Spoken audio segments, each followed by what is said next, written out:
So in our efforts to avoid adaptive decay, we need to look at what are optimal phase lengths for hypertrophy, strength, and peaking phases.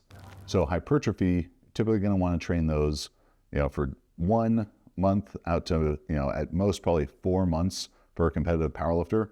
Then you're going to move into a strength phase where you're going to go again for as short as 1 month, as long as 3 or 4 months consecutively. And then peaking is going to be anywhere from, on the very, very, very short end, like a week and a half, but let's call it 2 weeks out to probably 6, maybe 8 weeks. If you're really big and strong and you've been training for a long time, you're going to need a longer peak because it's going to take you longer to work up to the heaviest weights possible. And because you're deriving so much stimulus from every training session you do, because the weights are so heavy and you have, such a powerful nervous system, so much muscle damage, all that stuff, the training is going to be less frequent for you during peaking. You might only be able to deadlift heavy, every 10 to 14 days. So that's just going to extend the length of the phase that you need.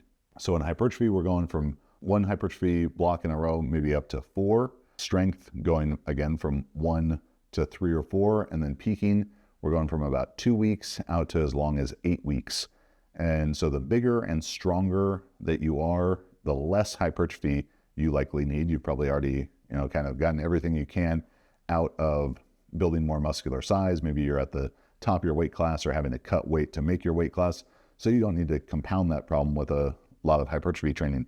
Not to say that high volume training couldn't still be valuable for you in a general phase, but that's going to be more from a work capacity standpoint. Then in a strength phase, again, we're going from about 1 month as long as 4 months. The bigger and stronger you are, the less overall training you're going to need or be able to tolerate working up to that. So the bigger and stronger you are, the lower side of that you might need to be. But as you progress through kind of eras of your training career, beginners are going to need more hypertrophy and less peaking. Advanced lifters are going to need less hypertrophy and more peaking.